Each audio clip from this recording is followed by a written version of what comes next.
paragliding's kind of like that, that super hot girlfriend, you know what I mean? You're so psyched about her, you know, and she's so, you know, she's so hot and amazing, and you're just like, oh, I just want to spend so much time with her, and you know what I mean? And like climbing's become more like, you know, like where that eventually that hot girlfriend, if she's actually an awesome person, eventually you like fall in love with her and you get married and you have this like long-term relationship, and it's, you know, obviously it's not going to be like, oh my God, we just have to bang 24/7, you know what I mean? It's going to become like, oh, a couple times a week is enough, and like, you know, but the love is deeper. Some funny words from Cedar Wright. He was on last week's podcast. If you missed that one, go ahead and grab it. It's really excellent. Welcome to the Cloud-Based Mayhem, another episode of the Mayhem, where I deconstruct excellence in human flight. Try to get the best pilots in the world on here, whether they be hang gliders, paragliders, what have you, and find out what makes them great. This show is fantastic. It's with my great mentor and friend, Nate Scales. We sat down at the house here and did it once and realized my recorder was all screwed up. And it was a real honor to do it again because he has just got the most amazing stories. We get into all kinds of fantastic stuff here. His one really sketchy reserve toss in the valley, his long history of comps and flying with guys like Robbie Whittle and Chris Santacroce and Othar Lawrence, and you know, a lot of legends over the years. We talk about his 2007 X-Alps campaign and a whole bunch of other stuff. I think you're going to really enjoy this talk. And without further ado, Nate Scales.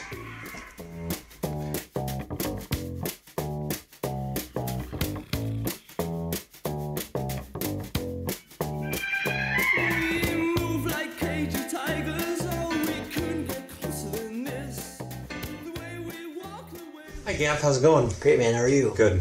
Good to have you on the show. I've been really excited about doing this for a long time, and let's just jump right into it. You have a pretty interesting and long history in paragliding. Can we start at the beginning?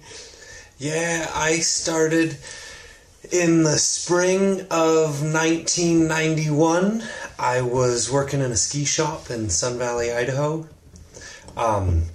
A guy came into the shop and asked one of the guys I was working with if he wanted to try paragliding, and the guy said, no, not at all. And I was listening to the conversation. I said, I'd really like to learn paragliding. Hand up.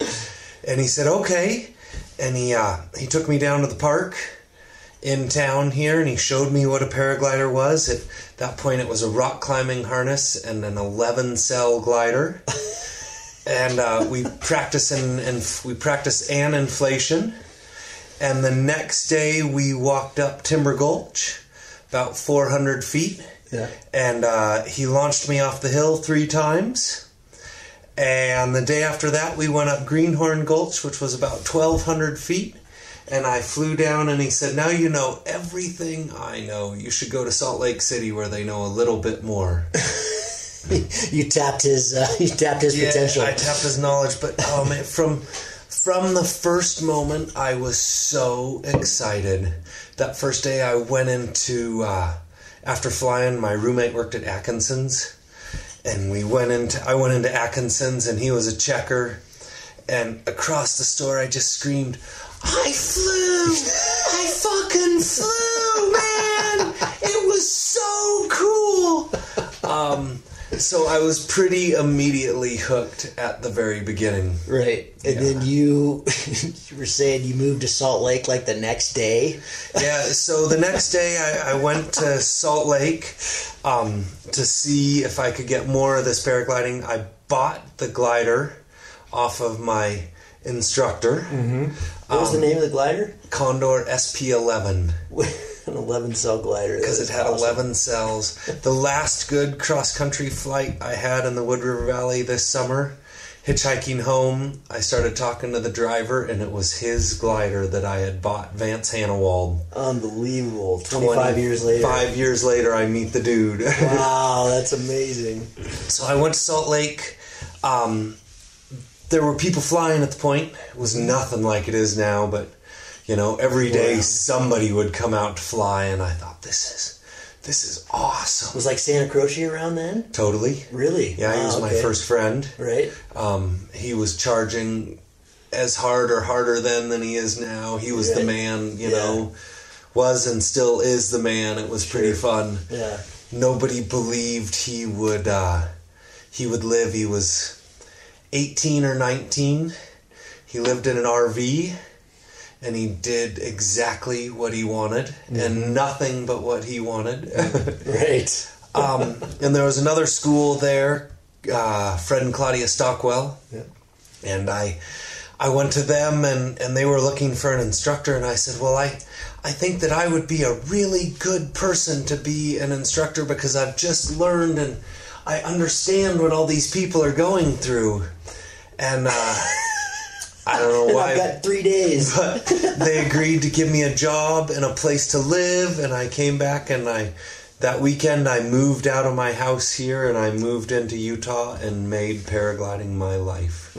So I moved down there that first summer. I taught for them. I lived with them. I flew every day. And that summer, instead of there being a super final, there was the World Cup final. It was the last event of the year. And that year it was in the Owens Valley. So in the Owens, I saw cross country done proper. And I was trying to go to college at that time. So I went back to Salt Lake and went to the University of Utah and flew around. There was a lot more cross-country going on with hang gliders at that point in the game. So I learned to fly hang gliders. And went down to Flagstaff, and driving through Flagstaff, there was a magnificent sky. And then driving into Flagstaff, I saw there was a college, so I went to school in Flagstaff for a while, thinking that I could learn to fly cross-country and go to college. Did poorly at both of those for a little while. And then somewhere during that time, I had the good fortune to meet Robbie Whittle. Legend. Yeah, and Othar was around then, and God, that must have been like 93 or 94. Robbie moved to the States. I moved back to Sun Valley. Othar moved to Sun Valley. And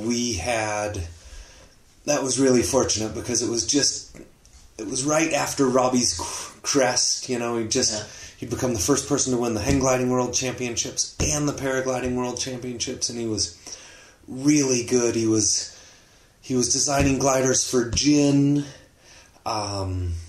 For a while, he then transferred to Firebird. I went and worked with him at Firebird for a spring. That was really fun, and it was... Where was that? That was in the Tagelberg in Germany. You know, so... Did you fly quite a bit in the Alps then? No. No, we flew the Tagelberg a little bit, and we flew a site in Austria called Bach. Okay. That I'm sure people know of, but I have a picture of it in my mind. I bet it looks nothing like I remember. Yeah. Because it was just after Robbie's crest, we would do a lot of flying. We never flew cross-country. Huh. We lived in Sun Valley, and we never flew cross-country in Sun Valley. I mean, it's something that I got to hang out with Othar again this summer, and we were talking about it for a while. We never flew cross-country here. Wow. We went all over. It wasn't on your radar. You just didn't know? And it was big, and it was scary, and we were with Robbie, and he didn't want to spend the day flying cross-country, so we would go fly, and then we'd land and do something else.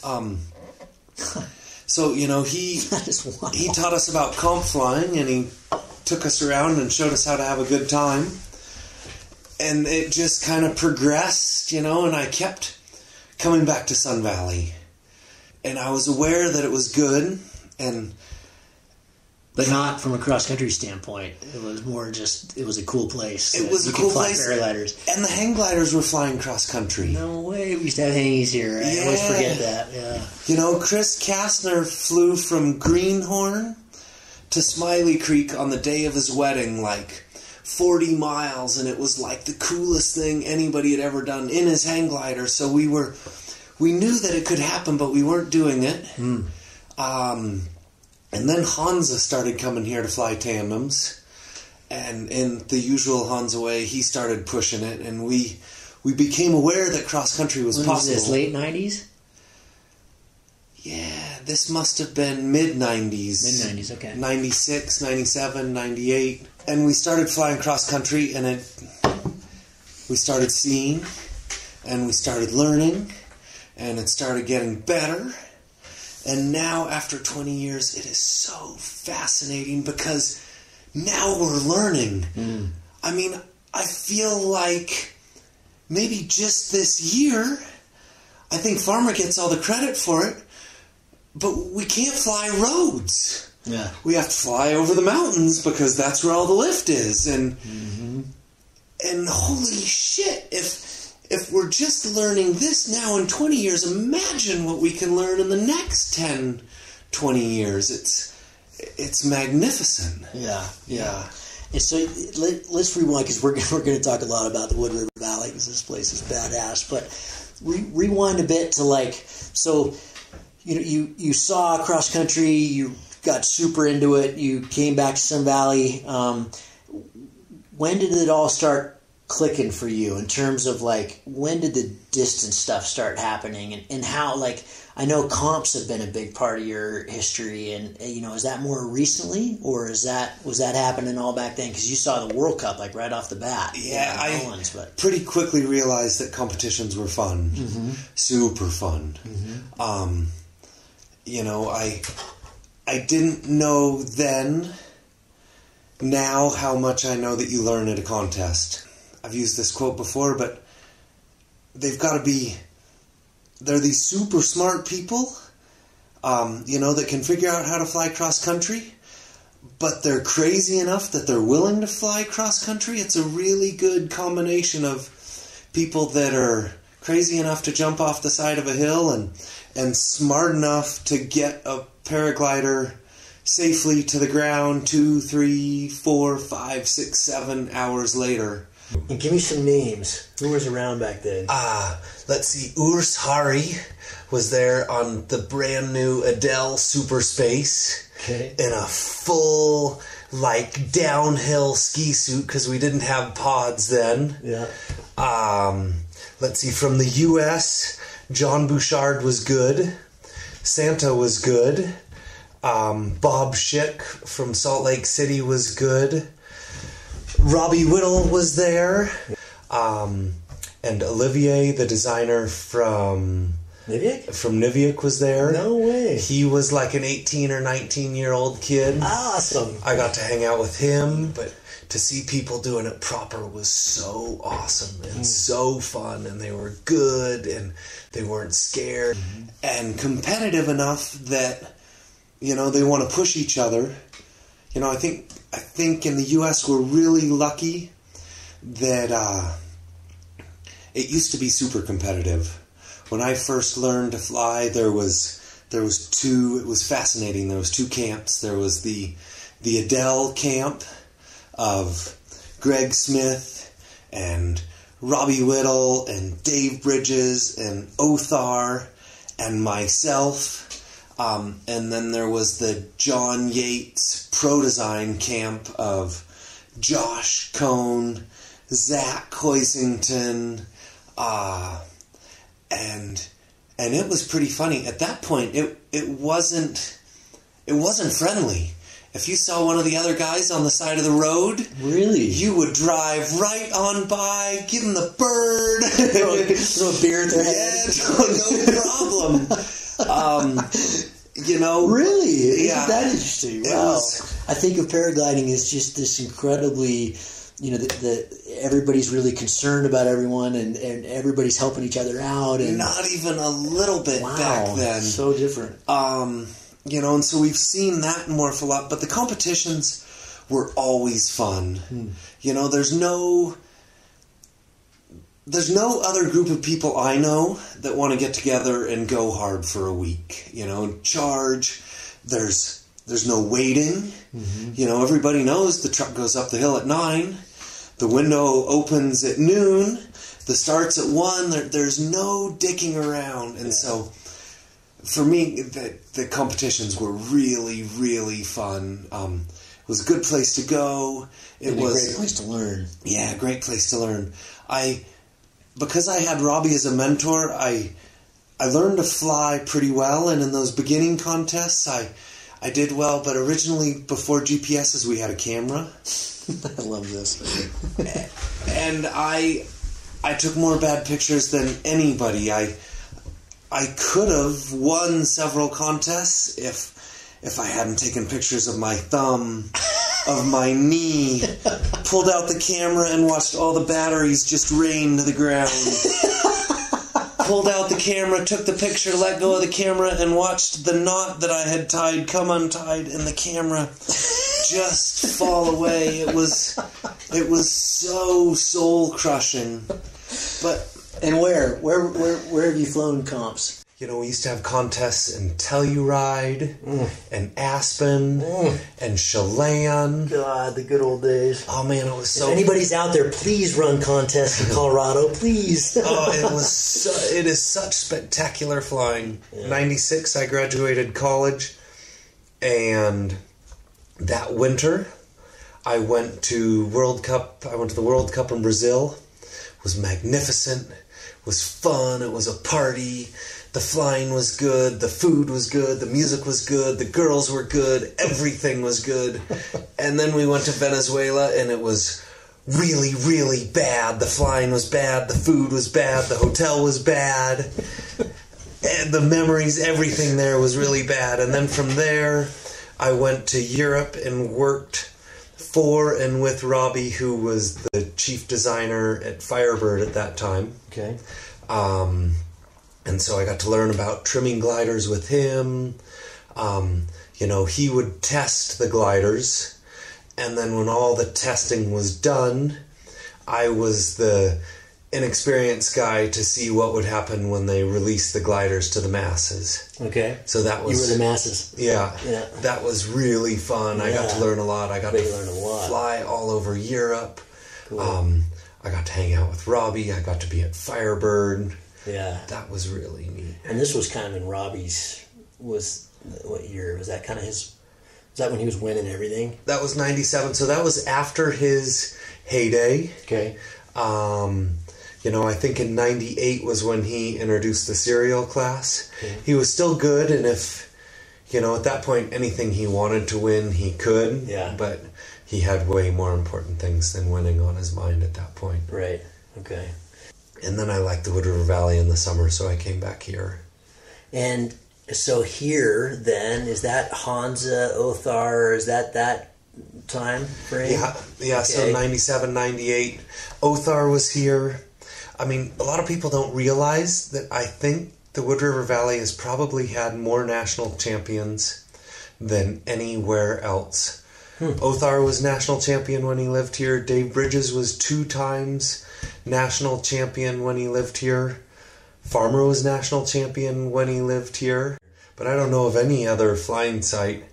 Maybe with Josh, all of Josh's wins. But he doesn't have a home site. Yeah, right. Yeah. In 2007, I got to go to the X-Alps in Europe, and that was magnificent. Tell me about the X-Alps. The X-Alps was wild. It was cool. It was... Because you were there with Hansa. Yeah. Is that his first? No. That was both of our first. Both your first. Yeah, my first time. My only time, his first time. Yeah. And at that point, it was a really different race. Yeah. It was an adventure more than a race. Mm-hmm. You had guys like Urs Locher who did it in sandals. You know, and he got to the end and he was so disappointed that it was over because all he wanted to do was fly home. Alex Hofer won that year. He won the X-Alps in a harness that he had won World Cup races in. So we had... It wasn't exactly the technological no, we phenomenon had that it is lightest weight gear, but it wasn't anything like today. Yeah. God, it was... I mean, my harness was heavy, and I was like 9. Yeah. You know, it's crazy. It's just, you're carrying nothing now. Nothing. It was such... And I went in such a different way than like you went this year. Mm-hmm. My supporter was my wife. We had a 1.5-year-old baby in the car. And it's somewhere along the line, I thought it would be a good idea to bring my dad to be the babysitter. But my 1.5-year-old kid hated my dad at that point in her life. My dad smokes cigarettes. My wife hates smoking. His temper is like this long. He would scream at people. My wife was furious. I would leave in the morning and they would go to the nearest pool for the day.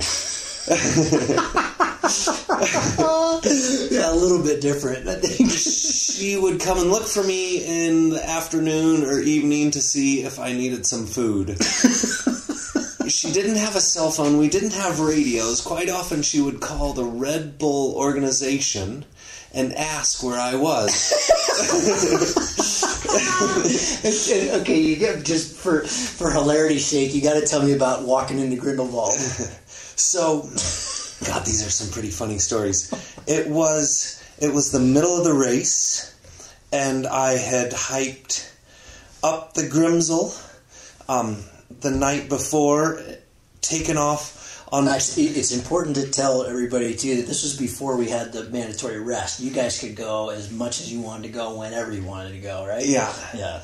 All night long. So I'd gotten some information to get up to the top of the Grimsel the night before, the pass before the Grimsel. There's the Grimsel and the Furka. Yeah, so I'd gotten some good information that if I walked on the train tracks, I wouldn't have to do the switchbacks that the road goes up. Well, the reason the train tracks are so flat is because it goes to a tunnel. And you're not allowed to use tunnels in the X-Alps. So at like 2 in the morning, I get to the tunnel, and I'm like, holy shit. I have like 3,000 feet to walk up a dewy, wet, steep, grassy slope to get to the camper. So I had a big night that night. Yeah.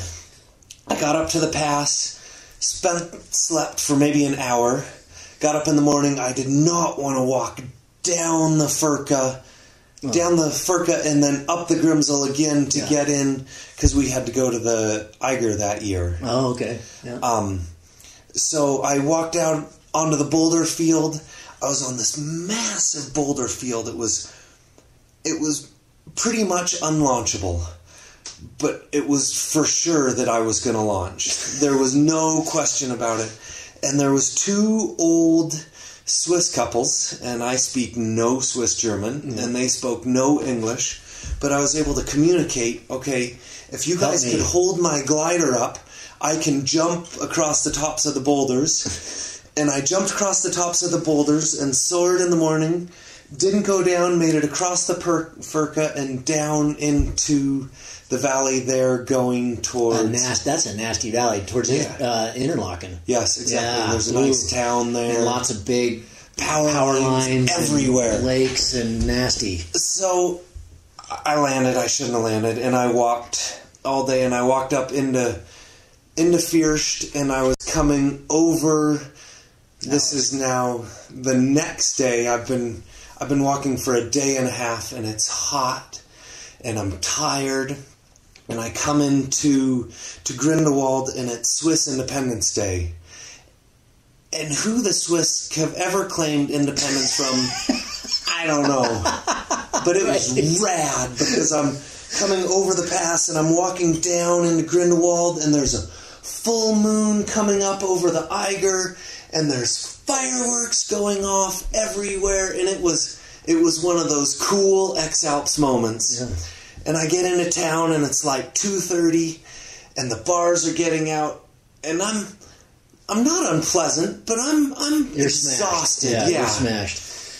And this pack of like 4 dudes comes out, and they see me, and they come over, and they can tell that I'm different, and they start talking to me, and then they start picking on me, and they start pushing me, and I've got my poles, and I've got my glider bag on, and I just drop my poles, and I'm like, come on, fuckers, let's go. Me and all of you right now. I have nothing to lose. You kick the shit out of me, and I'm out of this fucking race. Let's fucking go. And they looked at me like I was the craziest person they had ever seen. Which you were. And they walked with me for like 100 yards, and that was the end of it. And it was the last. They were impressed. Yeah, it was the only time since the 7th grade, the closest I've ever come to getting in a fight. I love it. I love it. It was my one exit out of the race. It was interesting, you know, when we were going through all the training and stuff and talking about the X-Alps, I talked about it endlessly with you to get advice and stuff this winter. It was such a different, your experience was so much different than Will Gadd's. You know, when I did the Rocky Submerge with Will, every day he said, don't do it.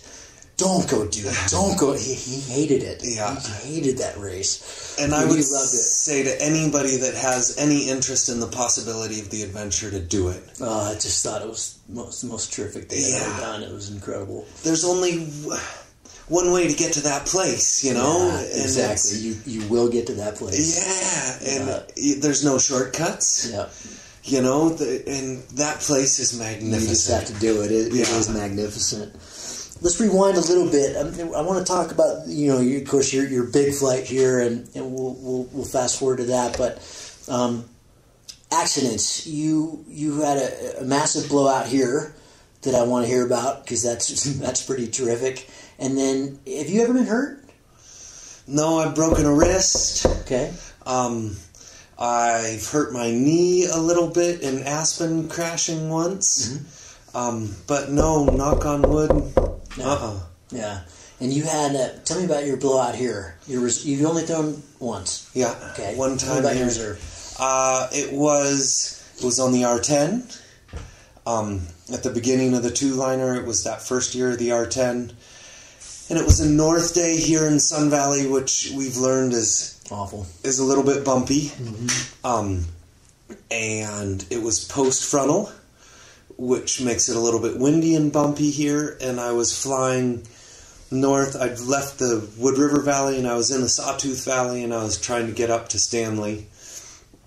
And the area had burned the year before, and so you were over the White Clouds. Yeah, I was over on the White Cloud side of the valley, and the area had burned, and I flew back in, and it was a super strong day.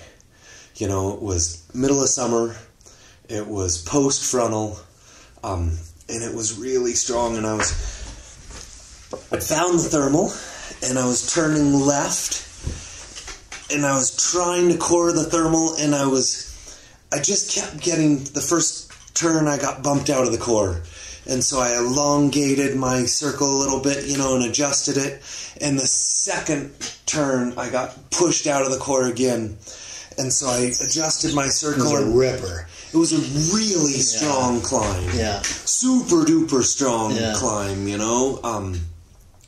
I mean, the surrounding air was going up at, like, I had 8 on my averager. Whoa. And when I'd hit the core, you know, even for those 3 or 4 seconds on my 15-second averager, it could bump it up to 12. Whoa. Screamer. It was really, really strong. And the third time I adjusted and I buried the brake, you know, so that hoping I could stay in the core. And I'm sure I spun it a little bit. Yeah.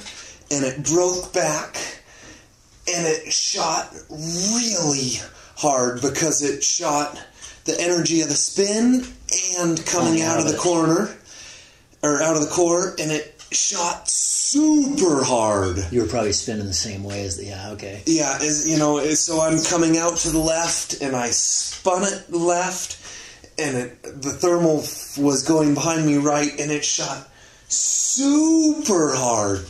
So hard that it pulled my brake knot up into the pulley. Holy shit. And just stuck. And so I fell through and swung through, and it broke back behind me because I was in really strong air, and it surged again, And because my knot was stuck in the pulley, I couldn't input. I didn't think to grab the bees, and it collapsed out in front of me, and I fell through, and it shot. Now we're on the third shoot thing, and it went way out in front of me, and then it just propellered. And as it propellered out in front, Woo. As it propellered, the lines just started going ding, ding, ding, ding, ding, ding, ding. And I was like, They were breaking. Yeah. Holy lines were just popping because those lines were so small and there was so much tension as it's propelling out in front of me. And I was like, I don't have that move. So I threw my rescue. And for any of you who's thrown your rescue, this is going to sound dumb, but that second of deployment is forever. Yeah. And I've always heard you need to grab your bridle, but I don't know what kind of harness these people have, so I'm reaching behind my head, trying to grab the bridle, and the glider is going full-on batshit crazy out in front of me. And the forest that I'm over is burned out from the year before. And I was high. Just a bunch of steaks. Yeah. I was probably at 12 when the episode started. And, I probably threw it above 11. Mm-hmm. Yeah, a long time. Yeah, to look down, but by the grace of God, I came down, and I'm not even religious. In this area the size of like a 2-car garage that had nothing on the side of the hill, and I landed soft as could be. Reserves work. And walked out. Probably walked for 4 hours to the road, and the first car that passed me, once I got to a road, drove me. Unbelievable. And so, what was the aftermath of that like? Like, if you... did that change anything for you? Did it freak you out? Or have you been through... These are maybe two different questions. Have you been through a time where it's been like, yeah, I'm not into this right now? Yeah, for sure. So to answer that question, because I've spent a lot of time thinking about this lately, I think that what we do in paragliders is push it. Mm-hmm. And that's what we enjoy doing. Mm-hmm. And it's super duper fun. But the risk is massive. Mm-hmm. I think it's kind of fucked up because the more I think about it, the reward is inconsequential, But yeah, there are times when I feel... Wait, what? The reward is inconsequential. So the reward is not enough to justify the risk that we're taking? Or it is?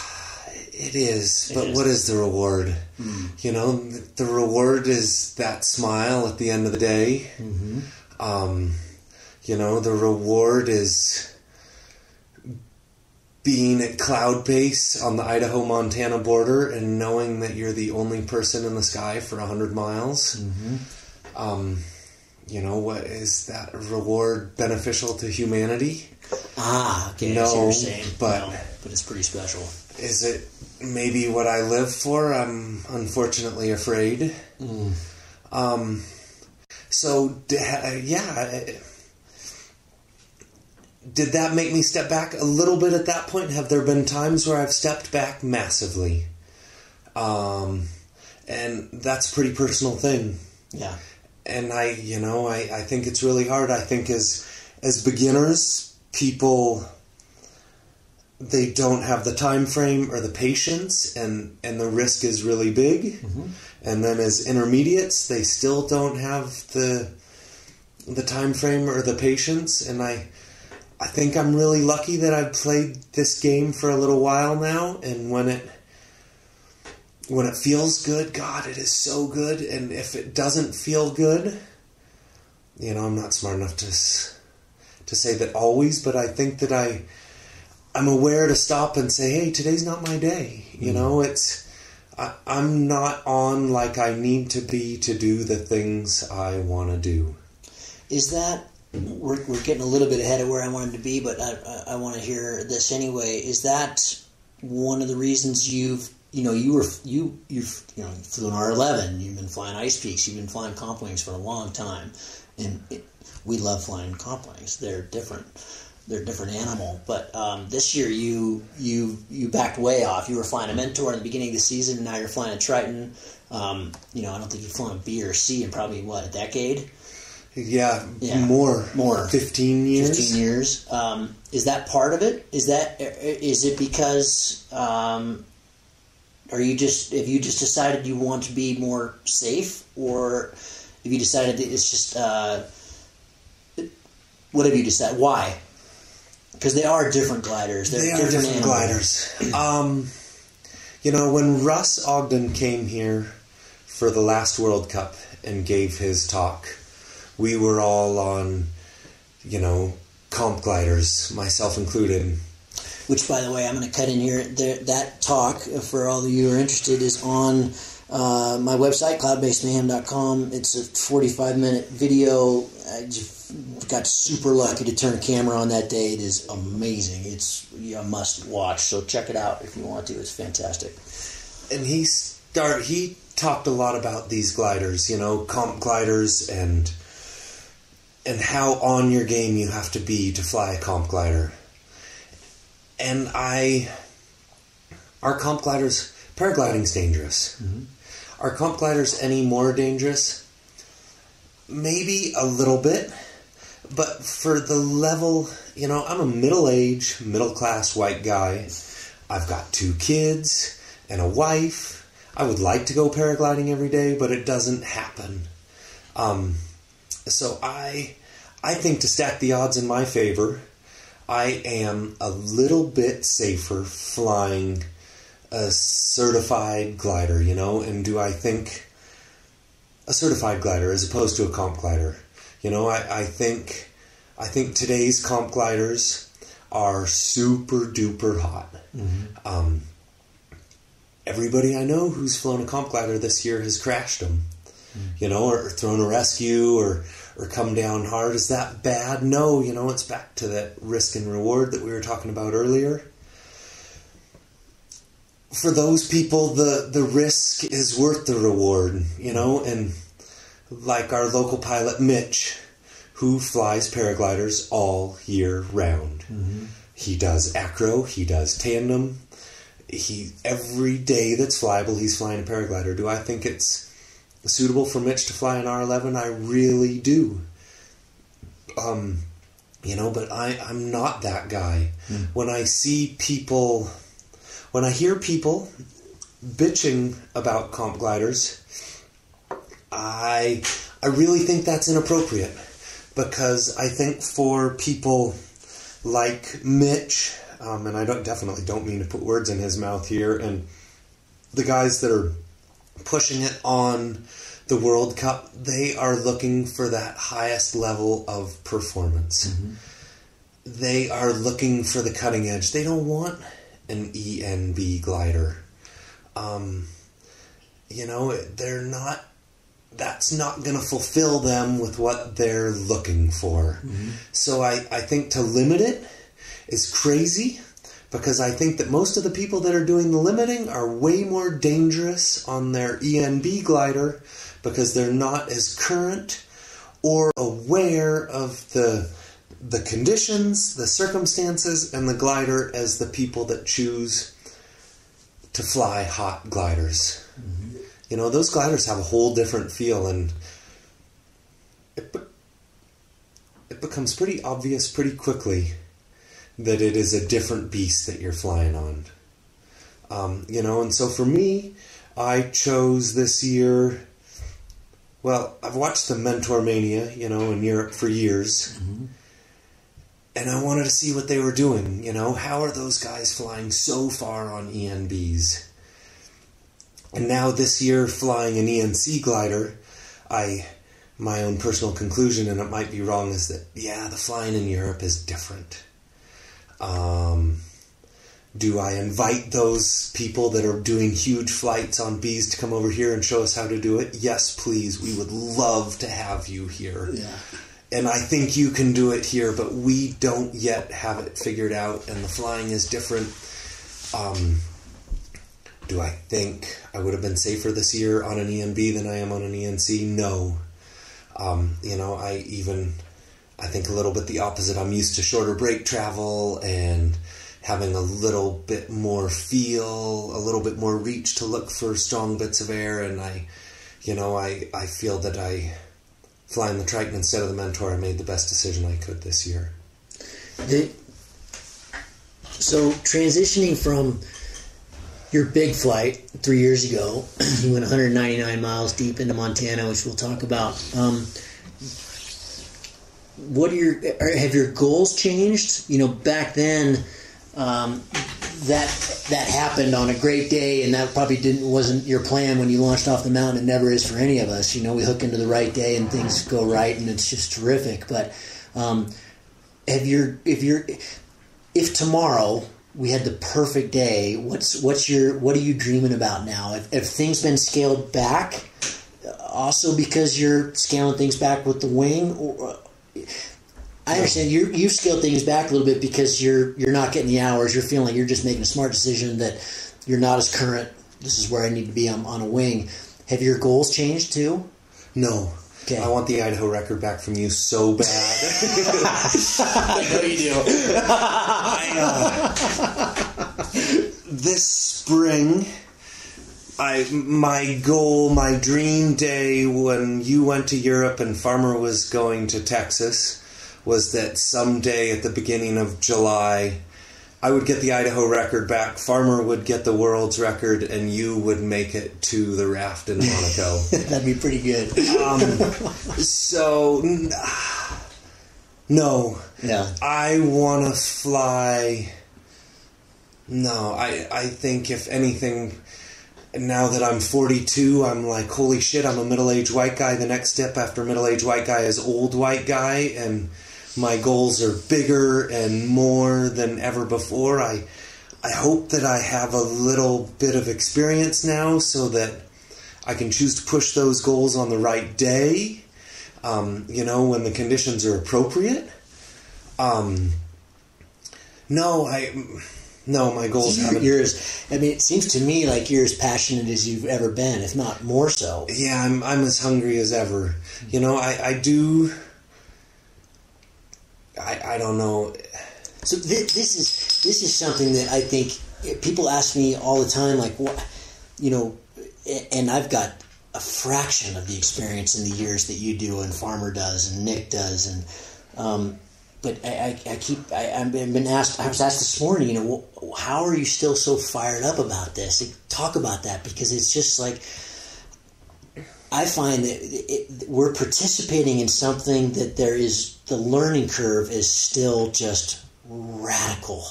It's so steep. It's so phenomenal. I mean, the more we learn in this game, I feel like the more we become aware that we can learn. Mm-hmm. Like I was talking about earlier, we're just, in 20 years now, we're just figuring out where to fly that you can't fly roads. Mm-hmm. We have Kriegel, who we can look at, and he's doing it so much better than we are. It makes it so fun. We're just at the beginning of the learning curve. Half the air is going up and half the air is going down. Why can't we just fly straight in the going up air and quit dicking around flying circles? Like Kriegel does. Yeah, totally. Yeah, he's the only one that does that. We're just learning about gliding, and I feel like I'm just learning how to use a speed bar really effectively. I mean, the art of paragliding is now coming out. The subtleties, the beauty of it, is something that keeps. I like mountains. I think I like mountains more than anything in the world. And a paraglider enables me to spend time and have interactions in and with the mountains like nothing else on earth. So even if I did think that I had learned everything I could about paragliding, there's still the whole alpine interaction that is limitless. And I really believe that after 20 years, I'm just learning to fly a paraglider. Yeah. We're just starting out. It seems like, it's like the beginning of something really special. The gliders are getting so good, and on the other hand of it, on the other side of that coin, having now done it for a while, when I do sink out, which happens on the day you guys flew to Montana in the contest this summer, it still stings. It's kind of like getting kicked in the balls, but it's all right. It doesn't bother me. It doesn't bum me out. I maybe it's fatalistic, but it happens to everybody. Yeah. And so it even happened to Greenville in the X-Alps this year for the first time ever. you just come back for more, and like everything in life, we learn quicker from our failures than we do from our successes. Sure. Yeah. And so, it's taken me a lot of failures, and there's a lot more to come, but that's where we're learning, and that's all right, Yeah. Been at this since 91. It's probably hard to even remember this, but what would you have told your 50-hour self, or your 91, I can't do the math, your 20-year-old self, 25-year-old self? 19. Like, when you were starting out, what would you have told me, when I first moved here, when I had very little experience? There are the people that are just starting out. Like, what have you learned along the way that you've thought, this is what I would have done? Slow down. Yeah. Patience. Nothing good comes fast. If you get hurt, this game is no fun. The consequences are really big. They're really sudden.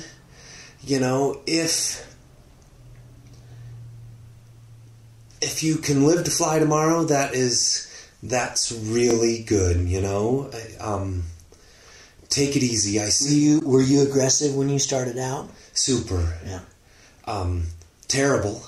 Yeah. Bad, but really aggressive. I'd been flying for Didn't know any better. 4 or 5 months, and I went to the World Cup in the Owens Valley, and I wanted to be like those guys. And I saw somebody die there, and I was like, oh my God. But now, having been in this game for a while, be patient. If it's not good, don't go paragliding. Scary paragliding sucks. Yeah. There are a lot of good days, but you have to wait for them.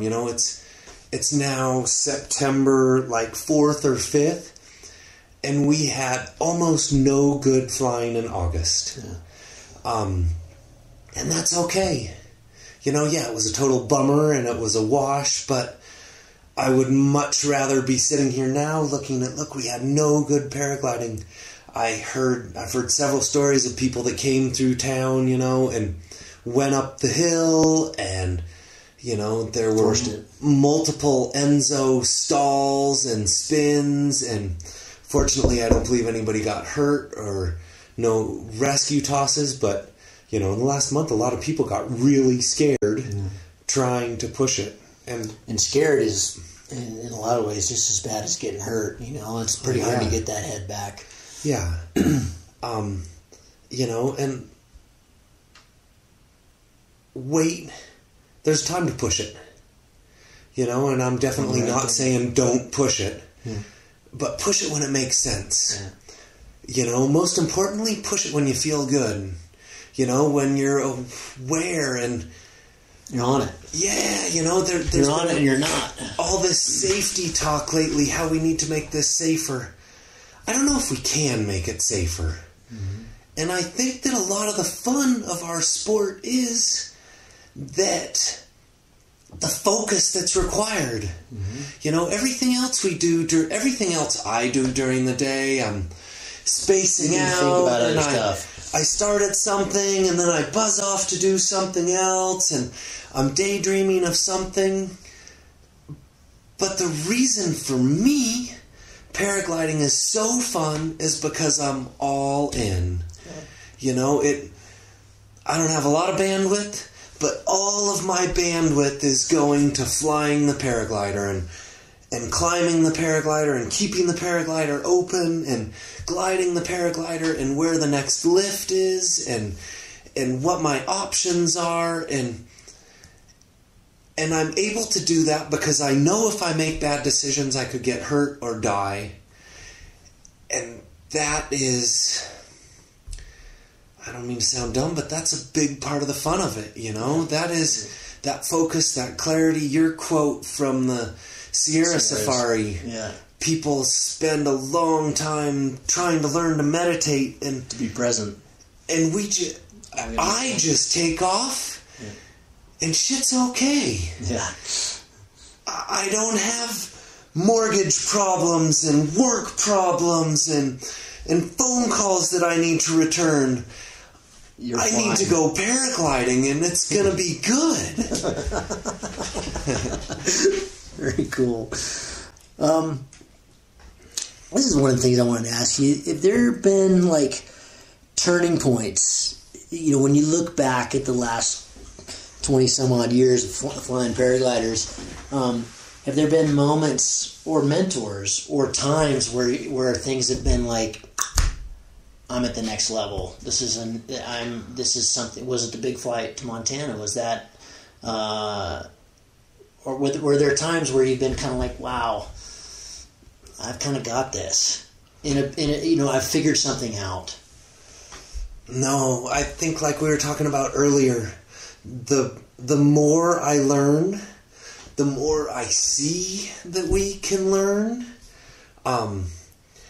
And no, I don't feel like we're very good yet. Yeah. You know, I don't feel like I'm very good yet, and I don't mean to include you in that because maybe you feel like you're pretty good, but I don't feel like we're very good yet. No, I don't feel like we're very good yet. I think that we can get a lot better. Yeah. So has that moment of clarity come yet? No. Have there been some mentors? Yeah. Robbie Whittle, you know, was a really good mentor.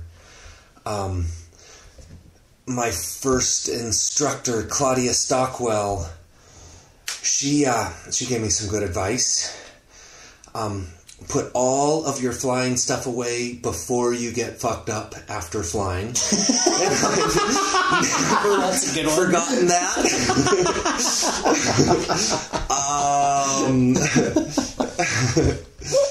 You know, Othar was a really good mentor in pushing it. Hansa's been a really good mentor. I think having you here has really helped, you know. I don't, for a long time it's always been me here. Mm-hmm. You know, and I had Hansa come and that was fun and I learned a lot from Hansa. And then, well, I mean, in the beginning it was Robbie and he came through and then he left, and Othar came through and he left and I learned a lot from him, and then Farmer came and he's still here, and now I'm really starting to learn from Farmer. That's taken a long time. Mm-hmm. You know, now that you're here, you have a whole different outlook on it, and I've learned a lot from watching you fly. Mm. No, you know, Belcourt, maybe he's all of our mentor. Yeah, he's everybody's mentor.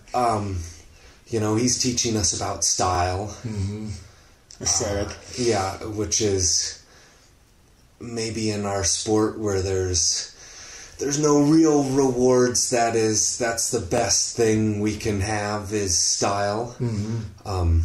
You know, I think now with Mitch being good, I'm pretty excited to learn from Mitch. Mm-hmm. Josh Cohn is an endless mentor. Mm-hmm. That guy has more style than anybody. Yeah. You know, that style is endless and inspiring and really, really cool. Yeah, I'm inspired by people that want to push it. And those people have to be smart enough to know when to push it, because dumb fucks that are pushing it all the time, I think, are just dumb fucks. But people that can push it on good days and do cool things are, oh man, we're at the tip of the iceberg. Cody almost flew to Jackson the other day. Yeah. It's so exciting to see that kind of stuff. It was really cool. When we were driving down to start 500 Miles of Nowhere, we were, as we often do, talking about accidents, and this has been a big year. We just got that email from USPA that there's been 14 deaths or something. You had quite a different take on all that. You hate that we talk about that a lot. Especially the magazine talks about that. I wanted to brush on that because you said a line in 500 that was like, it's dangerous and it's risky, but it's fun, and what else are you going to do with yourself? Do we belabor this point too much in our sport? Yeah, I still think that. And it's terrible to see friends get hurt. It's terrible to see friends get hurt unnecessarily, I guess is how I would like to say that. Mm-hmm. But yeah, we do. And in our society, we need stunt people. And we need people that are willing to push it. In no other sport do people get so worked up about other people getting hurt. Pick up a skateboarding magazine and it doesn't talk about broken legs. Pick up a mountain bike magazine. It doesn't talk about injuries. Surfing, snowmobiling, dirt biking. I've been learning to backcountry ski lately, and the avalanche awareness group, those people, they're on the forefront, and even that with a lot more people backcountry skiing, the numbers of deaths per year are less. Why did 14 people die this year? I don't know. Do we need to talk about it amongst ourselves? Yeah, we need to work on being smarter, but to just belabor these points of people dying and fill our magazines with accident reports, I don't think that is going to help grow the sport. Climbing, I believe the American Alpine Journal does an annual accident summary. Mm-hmm. You have to buy. That would be something if the magazine wanted to do that, and since we did 500 Miles to Nowhere, there's not accident reports in the magazine anymore. There's an accident column that I recently read, and it's talking about safety, but we're jumping off the side of a hill on modified bed sheets and shoestrings into what at least you and I enjoy is super dynamic air. That's not going to be safe. Yeah. Let's not kid people that it's going to be safe. Let's not kid ourselves that it's going to be safe. Let's appreciate it and enjoy it and try and get good at it and give respect to the people who are better than us at it. Let's learn from our mistakes. I've been lucky I haven't been hurt yet. Is it coming? Probably. But I think I have to be honest that it's out there, do I believe that I'm better than everybody else that's been hurt? No, I've been lucky. Yeah. Is it better to be lucky than good? Yeah. Sure. Yeah. I want to put that in perspective with where we live, with the Wood River Valley. I believe the world record's going to go down here. I'm pretty psyched about living here in a place that could happen. You're about the most excited person in this valley to be in this valley, but tell me about flying here What's so special about it? I think we're pretty lucky because, we've got the interface of the desert and the mountains. So we have the hot, dry desert and we have the alpine. In the little contest that we're surrounded by mountain ranges. Not everywhere else, but most other places, people fly up and down one mountain range. In the little contest we put on in the end of July, I think people flew on 10 different mountain ranges. There's roads in the valleys. There's places to land everywhere. This spring I went to Washington and to BC to go flying. And it's terrifying because everything is forest. And there's nowhere to land. And around here we can land anywhere. So it makes it pretty comfortable to commit to where you need to go to. Maybe you're going to have a 4-hour walk, but so what? When you get to the road, hitchhiking works for sure. Somebody's going to pick you up. It's strong. I do enjoy that. It's scenic. We have really no airspace. We have no people. It is anybody that listens to this podcast that enjoys big alpine paragliding, I would like to invite you to come to the Wood River Valley. That's what we want. We want people to come check it out. I think July is the best time of year. And I think that's how we're going to learn. And like everything, to me, the beauty of the Wood River Valley is that there's nobody here. Our club has 20 people in it. 10 of those people are active. Yeah. It's not uncommon to go to take off on a good cross-country day and be the only person on launch. Would it be fun to have more people here? Yeah. But is it fun to be alone? Totally. So let's end it on your big flight. What was that on your multiple questions here? A few weeks before you did that, Matt flew 193 miles. 186. 186. You flew 193? Or you flew 198? Okay. So when Matt did that, I was in Europe and I was really getting my first kind of bigger flights, and that traveled around the internet like crazy, like wildfire, and it blew me away. I just had no idea that was... I knew you guys have been doing big flights over here for a long time, but that was just a whole nother realm. Was that part of it?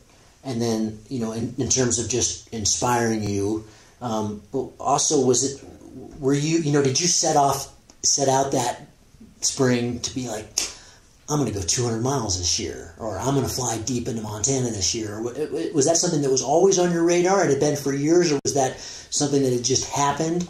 And what was required what were the steps to get to that point? Not just skill-wise, but what was your mindset that year to make that happen? Like I've touched on a little bit, mindset's really important. To do big things, I have to be in the right headspace. I'm really lucky. My wife is really supportive. So I try to be a good husband all year, but especially in the spring, I really try to be a good husband so that we have I need to have a good home, and make that a good scene, and that makes it really easy for me to be all in. And every day I go to the hill, I'm going as far. I want to fly as far as I possibly can. That I love the fact that we go do something and somebody's asked me where I'm going to go, and I say, I have no idea. There's nothing else that we do where you just go and end up somewhere. Yeah. And not only do you go and end up somewhere, you really get to charge on the way there. You're all in, you know. You get to go a little bit crazy. Yeah. And you're all by yourself and nobody thinks you're weird for it, or maybe they do, you know. I don't know. So, yeah, I got... My home life was in a good order, and she's super supportive, and she understands completely, and she really inspires me and motivates me and pushes me isn't the right word, you know, because she's not pushy, but she helps me do what I want to do. And that day on takeoff, I'm pretty sure that day on takeoff there was nobody on takeoff. No, you were alone. And so I was ready to fly cross country as far as possible. You know, and the flight was magnificent. I think I had a 40-mile stretch in Montana on the side of a cloud street between 14 and 17 where if I got too low, I just would duck under the clouds, and as I got too high, I'd just work out to the left and just leave Fly the lift straight. and just glide. And at the end of the day, I was in new country, what I now know as the tobacco routes. But I was gliding into the mountain range, and it was like 6 o'clock in the evening, and I had a pretty funny thought in my head. I was like, man, Evel Knievel jumps over canyons, but I'm going to jump over a fucking mountain range. Watch this. And I just glided deep into the range, and I got a nice climb up over the range in the evening light and had a super sweet glide. And I flew out and I landed in a lady's field. I landed in a field. And a lady in a pickup truck drove out, you know, like a 50-year-old lady, and she said, "You're not going to camp here, are you?" And I said, "Good God, ma'am, I hope not." And she said, "Well, what are you doing?" And I tried to explain that I'd flown my paraglider there from Sun Valley. And because I wasn't camping there, she was elated. And she drove me into town in the Three Forks. Yeah. And I called my mom, like you do when you land, and I told her I was in Three Forks. And she said, "Oh, hun, there's the nicest hotel there." And I said, "Oh, Mom, I'm all right. You know, I can sleep outside tonight." And I hung up with Mom, and about a minute later, I didn't know it, but I was standing in front of the hotel, and a lady walks out of the hotel with a glass of champagne and says, "Son, your mom got you a room for the evening." So that was really cool. And then I went in and I had dinner on my mom and spent the night in this cool old railway hotel. And I called my good friend and ski partner Christian Nickham, who's got an airplane. And I said, "Hey, Christian, I'm in Montana." And he said, "I'm on my way." And the next morning he was there at 9 o'clock in the morning, and we got to fly the whole route in reverse. Oh, bitchin'. That's amazing. It was really cool. So you were just outside of Bozeman. Yeah. Yeah, wow, that's cool. That's a big flight. That's fun. Somebody will make it to Bozeman, and then they'll make it a long way more. Yeah. Well, that next summer we got pretty close. We were on the Madison River there that day. Yeah. That was pretty exciting. Well, cool, Nate. I really appreciate it. That's all I've got for you, and that was really good talk. I think people are going to love that, and thanks a lot. Thanks for your time. Thank you. Well, I hope you enjoyed that. I certainly did. Nate has been a constant inspiration to myself and a whole bunch of other people over the years. If you enjoyed the podcast, as always, in following in the footsteps of one of my favorite podcasts with Dan Carlin, Hardcore History, all we ask for is $1 a show. It goes a long ways. You guys have all been really generous with your donations. I appreciate it very much. It keeps me going with this. I'm going to do it anyway. I love it. I think it's just fantastic bringing this knowledge to the flying world. Hope you enjoy it. If you did, please feel free to share it with your friends and family, and see you next time on the podcast. Cheers.